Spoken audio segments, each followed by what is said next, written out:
Welcome back to Witch School. I am your host, Dr. Jade Gary, owner of Lumos Collective.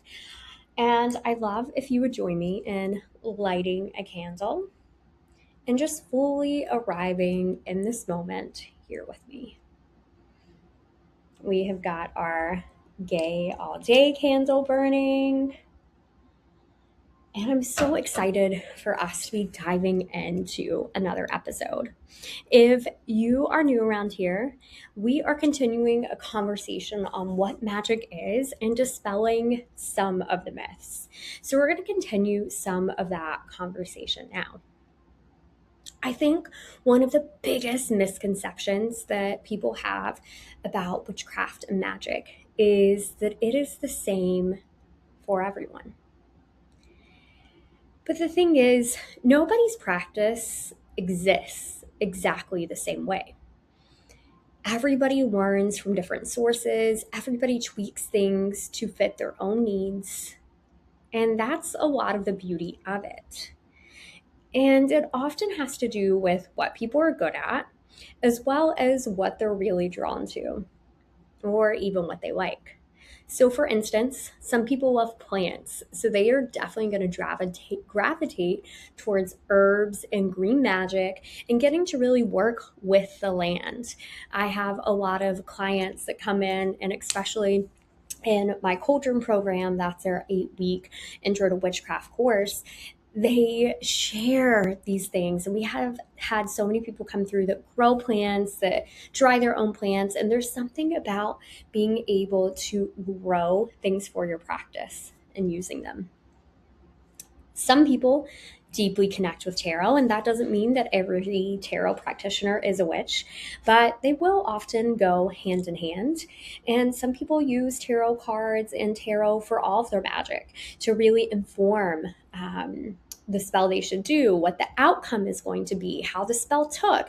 There are really honestly so many cool ways to connect with simply tarot, of course, but also in combining tarot and magic. Some also find healing through Reiki. Now, Reiki does not mean that you have to be a witch, and being a witch doesn't mean that you have to do Reiki. They can exist completely outside of themselves, just like everything else we're going to talk about.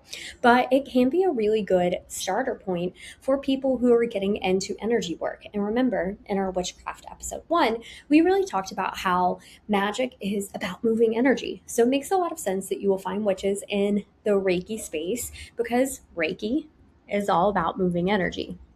Let me know if you're not familiar with Reiki, and we can do a totally different video on what Reiki is and how beneficial it is.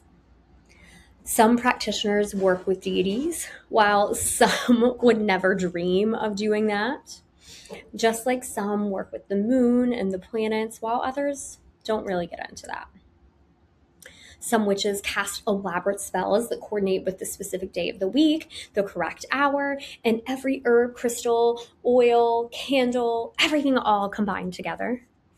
And some just have a birthday candle or their words. Others find magic in making tea with intention before work or making a nourishing meal to share with their family. And you might be wondering why I'm harping so much on that and all these differences. And that's because none of those are more or less valid than others. Full stop. And I think that's really important because sometimes in this space, you will find people discrediting other people's magic and other people's beliefs, which really brings us to an important topic of ethics.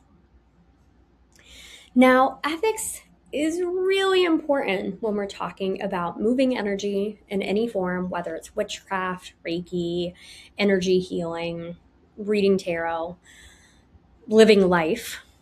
There's all ethics. Now, the first kind of thing that comes up when we're talking about ethics are what you're learning and what witchcraft traditions that you follow. There are 2 things that we can totally dive more into if you have questions, but to keep it simple for today, there are 2 main things: open practices and closed practices. Now, you might already have an idea of what I mean by this, But open practices are ones that anybody can do, like tarot, Reiki, lighting candles, working with herbs, using crystals. Where closed practices are often things that are much more specific, like white sage, and using that in ritual, or smudging is actually a closed Native American or indigenous practice. That term and the components to do smudging all come from that. Closed practices are also different magical traditions like Santeria, like voodoo, like Ifa. All of those are closed, and not just anyone can practice that type of magic. So, one of the very first things that you need to get familiar with are what are open and what are closed practices, and learning about them. That's going to help you stay on the right path of figuring out the rest of your ethics around magic. And know that this is something that can and often does change, but if you take anything away from this video, know there are open practices and closed practices, and knowing about those should inform the rest of your practice. Your intentions are also tied to your ethics. Are you intending to cast the spell for the highest and greatest good, or are you doing it to cause harm? We have to be very clear. Also, consent. You should get consent anytime you are working with someone else's energy, whether it's mediumship, Reiki, casting a spell, tarot reading, all needs consent, just like anything else in life. Also, critical thinking. We live in such an information age, and this is my background for my master's and my dissertation, but we live in such this area where we have so much information coming at us all at once. And a lot of it is misinformation or information that isn't quite accurate, which of course can then impact our magic, our well-being, our consent, and other people's consent. And so it's really important to think critically when consuming and making choices about your witchcraft. With that said, it's really important not to just practice with fear-based thinking, not to gatekeep, because magic is open and accessible to everyone. And I think really knowing that witchcraft is all about continuous learning and not feeling like you are the person that knows the most in the room and there's nothing else that you can learn. Because, friends, there's always something new to learn. There's a reason that so many of us nerdy folks are drawn towards the occult. And knowing it's okay to adapt your practice over time. You're going to have seasons where they ebb and flow, or you decide this is okay and then it's not. That's okay. Magic isn't about certainty. It's about curiosity, reflection, and growth, and seeing what the next version of yourself wants to do and how it evolves.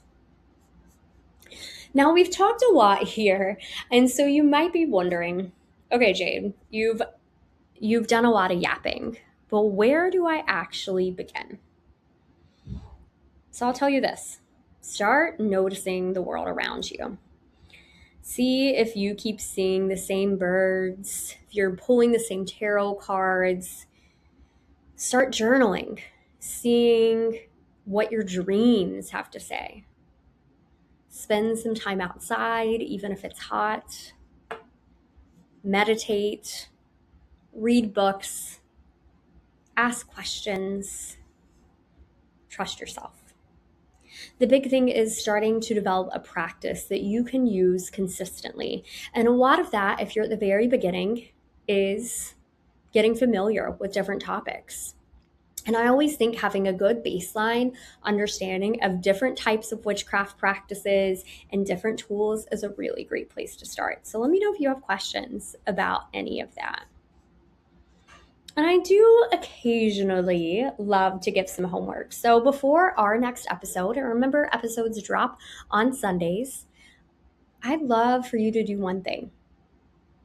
Take 10 minutes, sit somewhere quiet, turn your phone on Do Not Disturb, grab a journal and a pen, and ask yourself, why am I drawn to this path? Write without judgment. No right answer, no wrong answer, just curiosity. In our next episode, we're going to be talking about building your first altar. And before you panic, I'm going to show you why an altar doesn't have to be expensive, perfect, or Instagram worthy. If you enjoyed spending this time together, please subscribe so you don't miss the next episode. And until then, take care of yourself, stay curious, and remember, magic isn't about becoming someone else. It's about coming home to yourself. I'll see you in the next class. Love and magic.